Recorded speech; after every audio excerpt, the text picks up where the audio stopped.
બોલો નફટાઈની પણ હવે હદ થઈ ગઈ છે। ભેસ્તાનથી ઊન દર્દી લેવા જતી 108 એમ્બ્યુલન્સને બીઆરટીએસ રૂટ પર દોડતી કારે સાઈડ જ ન આપી। ગત રાત્રે બનેલી ઘટનાના વિડીયો સામે આવતા લોકોએ કાર ચાલક સામે ફિટકાર વરસાવી।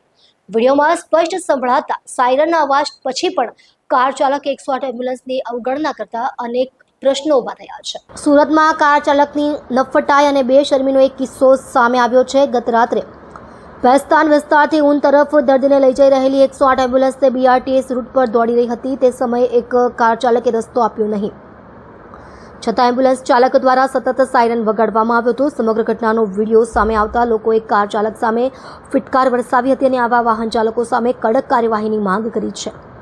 વિડીયોમાં સ્પષ્ટ રીતે જોવા મળે છે કે એમ્બ્યુલન્સ પાછળથી સતત હોર્ન અને સાયરન વગાડી રહી છે, છતાં કાર ચાલકે રસ્તો આપ્યો નહીં। બીઆરટીએસ માર્ગે જ્યારે એમ્બ્યુલન્સ જીવ બચાવવા માટે દોડી રહી હતી ત્યારે એવી અવગણના જીવન મૃત્યુ વચ્ચે ફરક પાડી શકે છે। સંભવિત રીતે દર્દીને વિલંબ થયો હોત તો તેનો જીવ પણ જઈ શકતો હતો। દર્દીને સમયસર સારવાર મળી, પરંતુ આમ છતાં શહેર પોલીસ અને ટ્રાફિક વિભાગે વિડીયોના આધારે તપાસ શરૂ કરી દીધી છે અને કાર ચાલકની ઓળખ કરવાની પ્રક્રિયા ચાલી રહી છે।